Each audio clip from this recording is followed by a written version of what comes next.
Assalamualaikum warahmatullahi wabarakatuh. Perkenalkan, nama saya Arif Susanto. Saya dosen di Program Studi Teknik Geologi, Fakultas Ilmu dan Teknologi Kebumian, Institut Teknologi Bandung. Pada kesempatan ini, saya akan memaparkan video kegiatan tentang pernyataan diri dosen dalam unjuk kerja Tridharma Perguruan Tinggi, khusus PDD UKT-PT, khususnya dalam bidang pengajaran. Pada kesempatan ini, saya akan membawakan materi perkuliahan Mineral Optik dan Petrografi GL 2206. Kuliah ini merupakan kuliah wajib dengan bobot 3 SKS yang diberikan pada semester keempat. Adapun capaian pembelajaran lulusan CPL yang diemban dalam mata kuliah ini ada dua. Yang pertama, kode CPL 1, lulusan mampu mengidentifikasi, meneruskan, dan memecahkan masalah yang kompleks dan keilmuan dan keteknikan di bidang geologi dengan menerapkan prinsip-prinsip matematika, sains, dan teknik. CPL yang keempat, lulusan mampu mengumpulkan, menganalisis, dan menafsirkan data keilmuan dan keteknikan di bidang geologi. Adapun unsur capaian pembelajaran mata kuliah CPMK itu ada 3. Yang pertama yaitu dapat memahami fenomena optik dari mineral pembentuk batuan menggunakan mikroskop polarisasi. CPMK 02 mampu mengidentifikasi mineralogi, tekstur, struktur, dan batuan dari batuan beku, piroklastik, sedimen, dan metamorf. CPMK yang ketiga mampu mengidentifikasi, mendeskripsi, dan mengklasifikasikan batuan beku, piroklastik, sedimen, dan metamorf. Mineral optik dan petrografi ini itu dilakukan ada 2 metode. Yang pertama adalah metode sinkronus, yaitu berupa kuliah tatap muka, dan juga yang dilanjutkan dengan diskusi interaktif dan pemberian tugas serta praktikum. Kemudian metode yang kedua adalah metode asinkronus, di mana materi pembelajaran dilakukan secara asinkronus melalui aplikasi LMS ITB, yaitu melalui Edunic ITB. Selain itu, ITB juga memberikan fasilitas situs akademik SIG ITB yang merupakan sistem informasi akademik yang berisi tentang jadwal perkuliahan, materi perkuliahan yang dilakukan oleh dosen setiap minggu, dan juga daftar hadir termasuk juga jadwal ujian.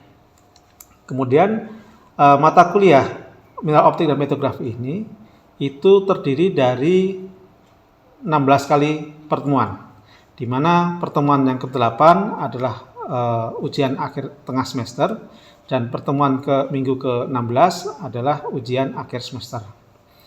Adapun penilaian dalam mata kuliah ini itu ada 4 komponen. Yang pertama, ujian tengah semester bobotnya 30%, ujian akhir semester bobotnya 40%, kemudian kuis atau tugas kuliah itu nanti bobotnya 15%, dan praktikum yang sifatnya wajib diikuti oleh setiap peserta kuliah itu bobotnya adalah 15%. Berikutnya adalah kami akan sampaikan cuplikan dari kegiatan perkuliahan yang kami ajarkan di kelas kuliah, yaitu dari mata kuliah mineral optik dan petrografi pada minggu ke-14 yang membahas tentang batuan karbonat. Terima kasih. Oke, pada kesempatan ini saya akan menjelaskan tentang salah satu materi di dalam mata kuliah mineral optik dan petrografi, yaitu tentang batuan karbonat. Kemudian, apa itu batuan karbonat? Batuan karbonat adalah batuan sedimen yang fraksi karbonatnya itu lebih besar dari fraksi non-karbonat. Ya, jadi di sini batuan sedimen itu terdiri dari kalsit, mineral utamanya adalah kalsit CaCO3, bisa 100%, atau juga mungkin ada kalsit dengan kadar Mg yang tinggi. Ya. Nah, kemudian ada juga istilah namanya dolostone yang terdiri dari dolomit. Ya. Jadi di sini ada kandungan Mg-nya. Jadi ini rumus kimia adalah Ca, Mg, CO3 2 kali. Berikutnya adalah komponen pembentuk batuan karbonat. Ya, komponen pembentuk karbonat itu ada 4. Pertama ada butiran. Butiran itu nanti bisa berupa kerangka fosil, ooid, isoid, pelet, agregat, atau litroklas. Dan yang kedua adalah adanya matriks, ya. Di sini adalah disebut juga sebagai mikrit atau mikrokristal kalsit. Jadi ini agregat dari kalsit atau aragonit yang ukurannya kurang dari 4 mikrometer. Kemudian ada semen, ya. Semen itu nanti berupa kristal granular yang terkristalasi dalam rongga pada rongga-rongga endapan karbonat atau batu gamping, biasanya terutama dalam rongga antar butir atau rongga di dalam fosil, ya, seperti ini. Ini kalau kita lihat yang biru-biru ini adalah, ini kalau kita lihat secara sayatan tipis, ya, sayatan tipis. Ini yang tadi ini butiran, baik itu butiran itu nanti bisa berupa fragmen batuan, bisa juga nanti berupa fosil, bisa juga berupa nanti mineral, ya, seperti itu. Dan juga di sini ada yang ini adalah matriksnya, yang coklatnya adalah matriksnya, sementara yang biru ini adalah porositas, ya, ini porositas. Yang ini semen, yang putih-putih adalah semennya. Kemudian yang biru ini adalah porositas. Jadi porositas adalah volume perbandingan adalah volume rongga dengan volume total batuan, ya. Nah, kemudian di sini ini yang tadi butiran dan matriks itu adalah mineral alogenik, sementara kalau semen itu biasanya adalah mineral autogenik yang dia terbentuk dan diendapkan di dalam cekuan itu sendiri. Ini adalah komponen dari butiran dari batuan karbonat, ya, bisa nanti berupa kerangka fosil, kerangka butiran atau berupa fosil, bisa juga material plastik, bisa juga grain agregat, bisa juga berupa butiran yang coated, ya, coated grain. Di sini ada ooid, ada pisoid, ada oncoid, dan ada kurtoid, ya, seperti ini. Oke, sampai sini ada pertanyaan? Barangkali ada yang belum jelas. Ini kenapa sih kita perlu belajar ini gitu, ya? Silakan kalau ada pertanyaan. Izin bertanya, Pak. Ya. Jadi sebenarnya apa manfaat dari kita mempelajari batuan karbonat itu sendiri, Pak? Oke, terima kasih, ya, Afif, ya, Ya, atas pertanyaannya. Jadi di sini saya akan menjelaskan apa sih fungsinya, kenapa sih penting kita belajar batuan karbonat, ya. Batuan karbonat penting kita pelajari karena adalah kaitannya dengan faktor ekonomi, ya, karena berkaitan dengan migas. Karena batuan karbonat itu biasanya jadi salah satu reservoir minyak dan gas, ya, yang cukup potensial, ya. Itu banyak reservoir migas itu berada di dalam batuan karbonat. Yang kedua kaitannya dengan ore deposit. Banyak contoh beberapa endapan ore deposit yang dia terdapat dalam batuan karbonat. Contohnya adalah endapan skarn, seperti yang kita lihat di endapan di Freeport, ya, yang di Papua, ya, di Grasberg itu endapan porphyry copper, skarn, ya, biji emas, tembaga, dan perak itu berasosiasi atau terdapat dalam batuan karbonat yang disebut sebagai endapan skarn, gitu, ya. Terus yang berikutnya adalah banyak batuan karbonat itu yang berperan sebagai aquifer, ya, aquifer untuk air tanah. Jadi air tanah itu biasanya salah satunya selain di batu pasir itu juga banyak kita jumpa di batuan karbonat. Contohnya di daerah-daerah kars, ya, seperti daerah Gunung Kidul, ya, itu air itu banyak terdapat di dalam kars batuan karbonat di berupa gua-gua, gitu, ya. Kemudian di sini ada evolusi dari, kita bisa belajar tentang evolusi calcareous marine organism, itu juga bisa kita amati di dalam batuan karbonat. Kemudian dia ini batuan karbonat juga sensitif terhadap iklim. Kalau kita bicara tentang iklim, tentang curah hujan, temperatur, salinitas di masa lalu, kita bisa pelajari dari sini, paleoclimate, ya, gitu. Kemudian di sini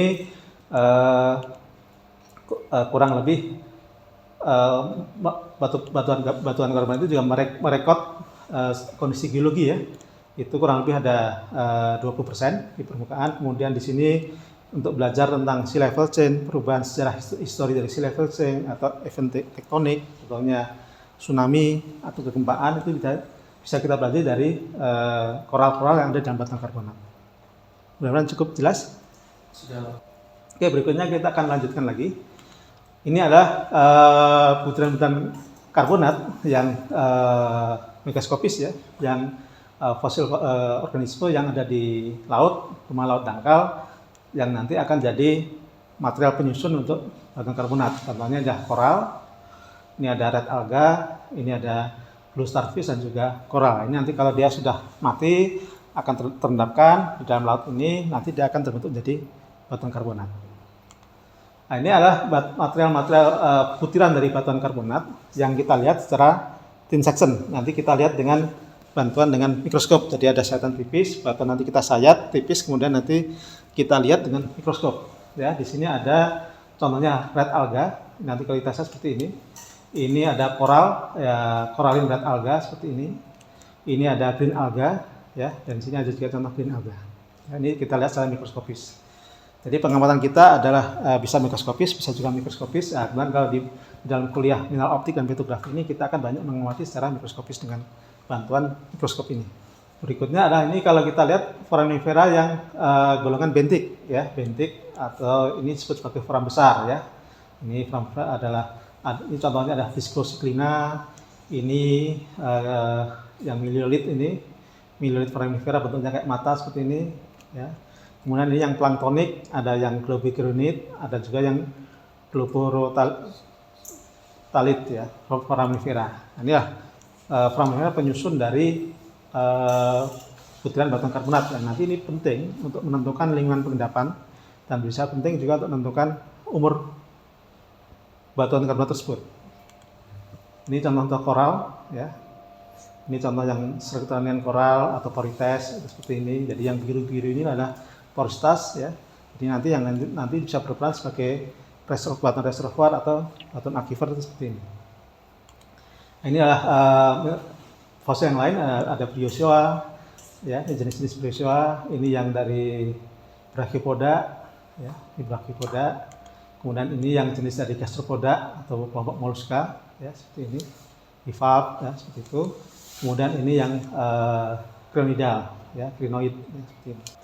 Oke, berikutnya kita pelajari adalah matriks, ya. Jadi kan tadi komponen batuan sedimen atau batuan karbonat ada 4, ya. Pertama tadi butiran, kedua adalah matriks atau mikrit, ya. Mikrit ini ukurannya antara 1 sampai 4 mikrometer, ya. Contohnya ini adalah sayatan tipis dari batuan karbonat. Ini adalah butirannya, butiran yang disusun oleh fosil. Fosilnya adalah berupa jenis gastropoda. Kemudian yang keruh-keruh halus coklat atau kehitaman ini adalah mikrit atau matriksnya. Sementara yang putih ini dulunya adalah rongga atau porositas rongga yang kemudian diisi oleh sementasi membentuk sementasi kalsit. Jadi biasanya warnanya akan lebih jernih antara semen itu. Jadi ini yang dia membentuk tekstur namanya tekstur geopetal, ya. Jadi nanti ini bisa menentukan mana top mana bottom, ya. Jadi inilah bottomnya, inilah topnya.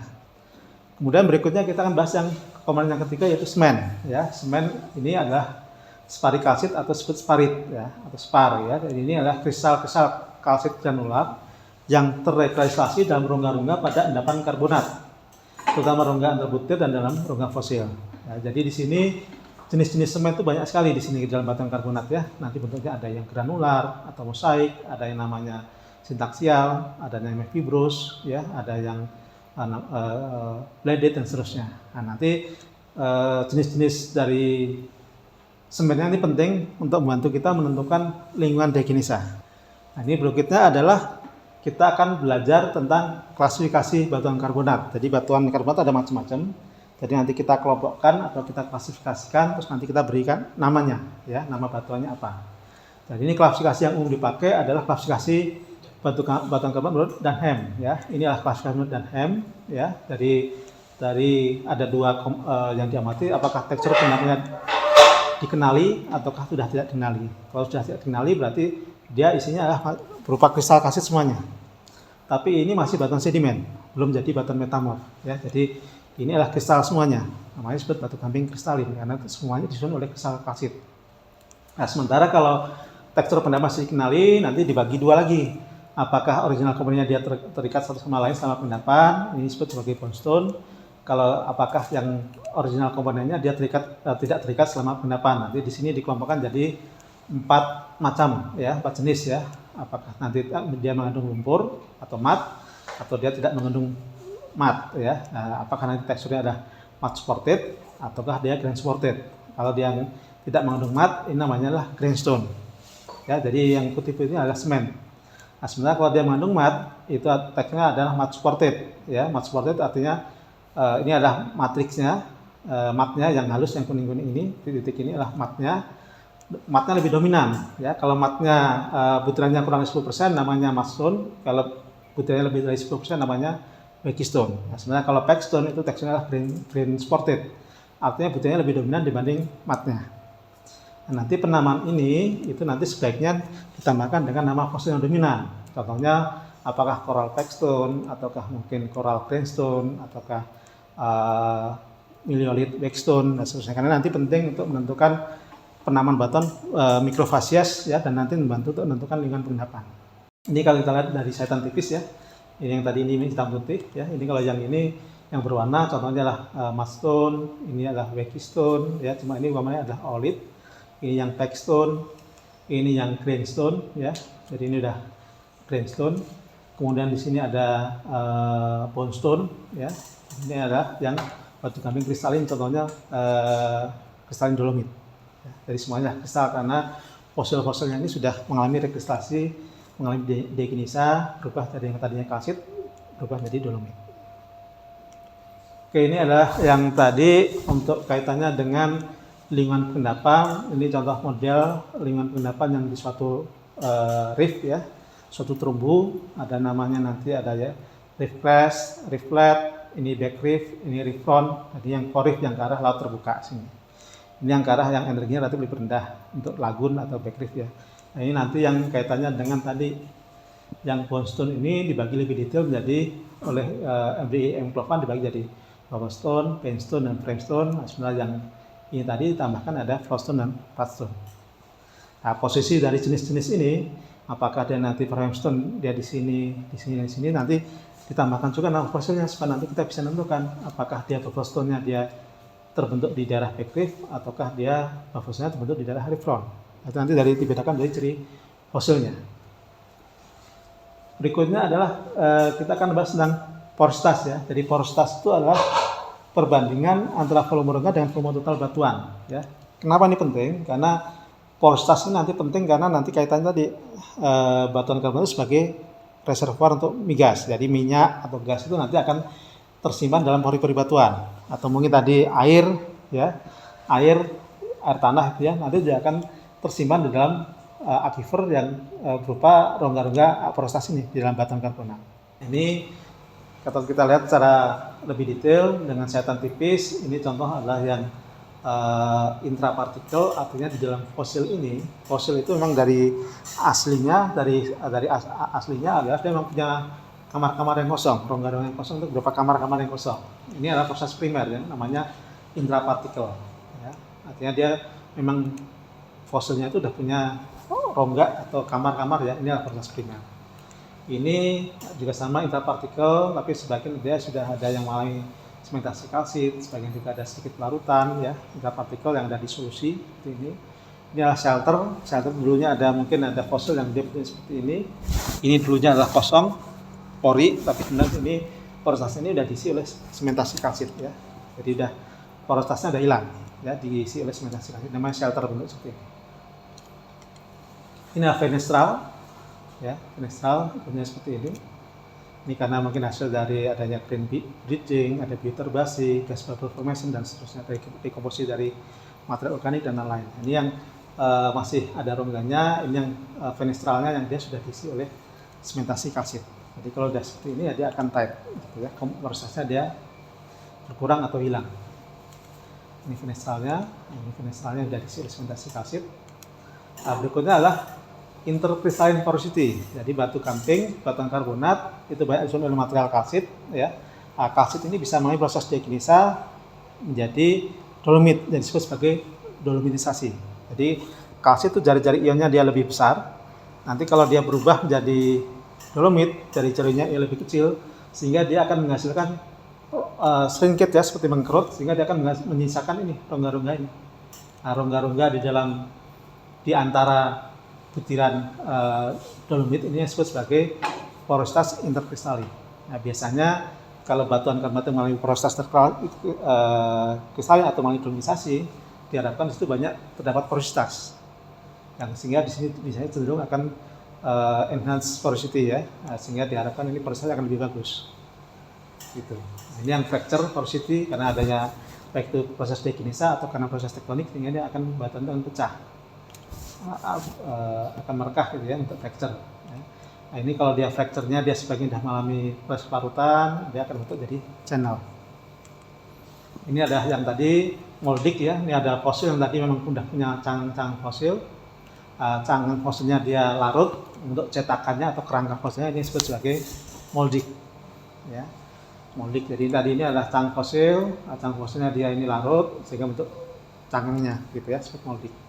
Nah, ini porositas Fagi ya. Porositas Fagi itu dia tidak beraturan, rongga-rongganya tidak beraturan bentuknya. Nah, kalau nanti Fagi ini makin besar untuk gua itu nanti disebut sebagai porositas cavern. Ya.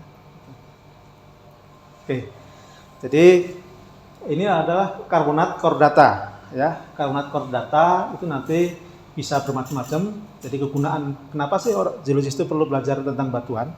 Ya karena batuan ini sangat penting ya. Nanti bantuan ini dengan kita bisa mendiskusikan secara lebih detail batuan karbonat ini, butirannya atau penyusun fosilnya apa, mineraloginya apa, matriksnya apa, semennya apa, porositasnya apa, nanti kita bisa tahu tentang nama batuannya dan juga sejarah pembentukan dari batuan karbonat tersebut ya, termasuk juga nanti berbagai kepentingan. Contohnya ini yang sering dipakai digunakan di industri migas ya, contohnya slab core nanti untuk melihat tekstur, fauna, flora, sedimentologi, struktur ya, untuk baseline dating ya. Kemudian core plug ini nanti untuk melihat proses mobilitas, grain density, fluid saturation ya. Ini ada special core analysis untuk permeability dan capillary pressure ya, untuk wall core porosity dan permeability ya. Kemudian untuk yang geomechanical analysis ya, bisa juga untuk seismic log kalibrasi, untuk log data atau kalibrasi seismic response. Nah, ini yang biasanya dilakukan oleh orang-orang petrologi ya. Jadi dari studi batuan ini untuk mineralogi kita bisa melakukan XRD ya, untuk mengetahui jenis mineral lempungnya apa atau mineral lainnya apa. Kita juga bisa lakukan SEM ya. SEM analysis ini progresnya lebih sampai ribuan kali. Ada micro elemental analysis untuk mengetahui komposisi kimianya, bisa juga nanti untuk analisis isotopik ya. Kalau yang nanti di dalam kuliah ini dan kita akan pelajari adalah thin section. Section nanti kita akan amati dengan bantuan mikroskop polarisasi seperti ini ya. Nanti Anda pelajari dalam praktikum. Ini nanti bisa kita tahu mikrofaunanya, bisa tahu tadi matriksnya apa, teksturnya, matriks, butiran, terus kemudian semen atau mungkin porositasnya. Nanti kita bisa tahu nama batuannya apa, diagnosisnya bagaimana ya, dan seterusnya. Nah, ini contohnya temannya kita lihat dari core ya. Core, biasanya core itu nanti akan dipotong seperti ini. Kemudian nanti kita lakukan core plug. Nah, core plug ini yang nanti bisa dipakai untuk berbagai tadi, untuk apakah kita uji porositas komunitas, ya kita uji thin section seperti ini kita potong. Dan kemudian nanti biasanya untuk studi porositas komunitas kita gunakan juga ini Blue Day ya. Blue Day itu warna biru yang digunakan untuk menandai porositas. Kemudian di sini ada warna merah, ini adalah alignment grade S untuk menandai untuk membedakan apakah dia kalsit atau dolomit. Nanti kita lihat dengan mikroskop seperti ini. Nah, berikutnya ini yang tadi porositas ini ya, Fagi yang dia makin besar, yang dia mengalami proses pelarutan yang intensif, dia Faginya, rongganya jadi lebih besar, akan bentuk gua seperti ini atau cavern ya. Nah, ini contohnya adalah proses pelarutan dan klasifikasi di Yunavados di Formasi Raja Mandala ya. Ini yang di Formasi Raja Mandala di Stone Garden ya, Stone Garden. Nah, ini udah mulai batuan kena panas, kena hujan, dia mengalami pelarutan, kemudian dia mengalami klasifikasi. Nah, inilah proses pembentukan porositas, proses pelarutan yang intensif terbentuk di sini. Ini akan bentuk gua, kalau makin intensif, lama-lama dia akan bentuk gua seperti ini. Nah, ini biasanya kita melakukan juga ekskursi atau kuliah lapangan di lapangan ya, di ini Gua Pawon. Nah, ini kalau batuan di atasnya ini dia runtuh, dia nanti akan bentuk brexikars ya, karena ini bentuknya masih menyudut ya, brexikars karena dia batuan yang ada di atasnya ini dia runtuh untuk kasbreksia. Ini contoh karbonat porosity heterogennya, jadi ini sama ya, jadi batuan kena panas, kena hujan, dia akan melalui proses pelarutan yang sangat intensif sehingga batuan yang tadinya keras dia akan mengalami seperti chalky porosity ya. Chalky itu artinya kapur ya. Kapur itu kan ringan, jadi dia karena dia banyak rongga-rongga hasil pelarutan, nah, makanya disebut sebagai chalky. Dia batuannya ringan, banyak porositas, jadi kalau kita sayat akan seperti ini. Jadi porositasnya sangat bagus sekali karena dia saling terconnected gitu ya, porositasnya. Oke, sampai sini ada pertanyaan barangkali yang belum jelas. Izin saja Pak, apa perbedaan porositas dan porositas untuk batu pasir dan batu karbonat dan apa kaitannya dengan reservoir Pak? Oke, ya. Oke, terima kasih. Ya. April. April ya. Oke, terima kasih April atas pertanyaannya ya. Oke, di sini kita akan jawab ya. Jadi ini salah satu ilustrasi ya tentang ini ada batuan hand specimen gitu yang lebih batuan yang sudah kita ambil di lapangan ya atau dari core. Ini kemudian kita lakukan uji porositas lumitas. Jadi contohnya ini kita uji core ya, porositas ya. Jadi di sini kita lihat kalau untuk ini contohnya batu pasir. Jadi batu pasir itu porositasnya kurang lebih relatif homogen. Jadi kita lihat contohnya ini kan porositasnya antara 22 sampai kemudian sekitar 23. Jadi ini kalau batu pasir porositasnya relatif sama atau homogen karena dia homogen. Sebenarnya kalau porositas di batuan karbonat itu dia sangat bervariatif sekali. Ini contohnya batuan karbonat dari core gitu ya. Lihat dari kenampakan megaskopisnya juga berbeda dengan yang ini tadi ya. Yang ini juga berbeda. Ini di sini ada yang berongga, ada di sini ada yang masih keras atau masih tight. Di sini sudah mulai banyak yang mengalami proses parutan. Ini kalau dilakukan uji porositas, kenampakannya seperti ini.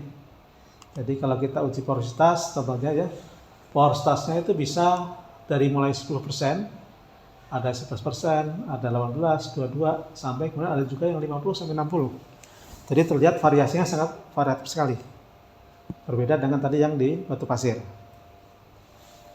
Ya. Kemudian kalau kita lihat lagi perunitasnya, contoh perunitas ya, ini contoh batuan karbonat, kita lakukan uji perunitas, ini ya, ini juga sama. Ini kalau kita lihat core ya, core yang sudah kita lakukan core plug ya. Nah di sini kita lakukan uji permeabilitasnya ya, permeabilitasnya yaitu permeabilitas itu kemampuan batuan untuk meloloskan fluida ya. Nah di sini kita lihat batuannya dari warnanya atau teksturnya juga sudah berbeda ya. Di sini ada batuan yang di sebelah sini, ini contohnya dia permeabilitasnya cuma 10 sampai 100 milidarsi. Sementara kalau yang sebelah sini dia 100 sampai 1000 milidarsi. Sementara kalau yang di sini, bagian sini ya, itu kurang lebih dari 10 milidarsi. Itu baru dari sepotong core yang mungkin pendek gitu ya. Bisa dibayangkan kalau itu di dalam suatu lapangan karbonat yang sangat luas ya, atau di dalam subsurface sebagai reservoir. Dari reservoirnya sangat heterogen sekali. Jadi nanti untuk eksplorasi atau untuk migas di lapangan yang reservoirnya batu pasir dengan lapangan yang reservoirnya batu karbonat akan berbeda sekali karakteristiknya. Karena di dalam batuan karbonat itu sangat heterogen sekali, baik itu porositasnya maupun permeabilitasnya. Jadi memang secara sederhana bahwa di dalam batuan karbonat relatif lebih kompleks, ya karena tadi kita berhadapan dengan material kalsit, batuan karbonat yang dia reaktif, mudah larut. Makanya dalam batuan yang kecil ini, core yang kecil ini itu permeabilitasnya bisa jauh berbeda ya, seperti ini. Ya, mudah-mudahan bisa menjawab. Oke. Nah, ini yang biasanya dilakukan oleh orang-orang petrologi, yaitu petrologi batuan karbonat. Ini gunanya adalah untuk deskripsi megaskopis, ya, dengan bantuan loop, ya, dan juga stratigrafi untuk mengidentifikasi karakter litologi sebagai aspek penting untuk melihat karakter reservoir batuan karbonat. Jadi di sini yang diamati adalah jenis litologinya, kemudian mungkin fosilnya, butirannya apa, komposisi batuan, tekstur, porositas. Terus nanti di sini dengan kita mempelajari ini, kita bisa tahu fases atau mikrofasesnya, ya, kemudian lingkungan pendapannya apa dan geokinesanya seperti apa. Mudah-mudahan apa yang saya sampaikan cukup jelas dan bermanfaat. Oke, terima kasih. Mohon maaf seandainya ada kekurangan. Wassalamualaikum warahmatullahi wabarakatuh.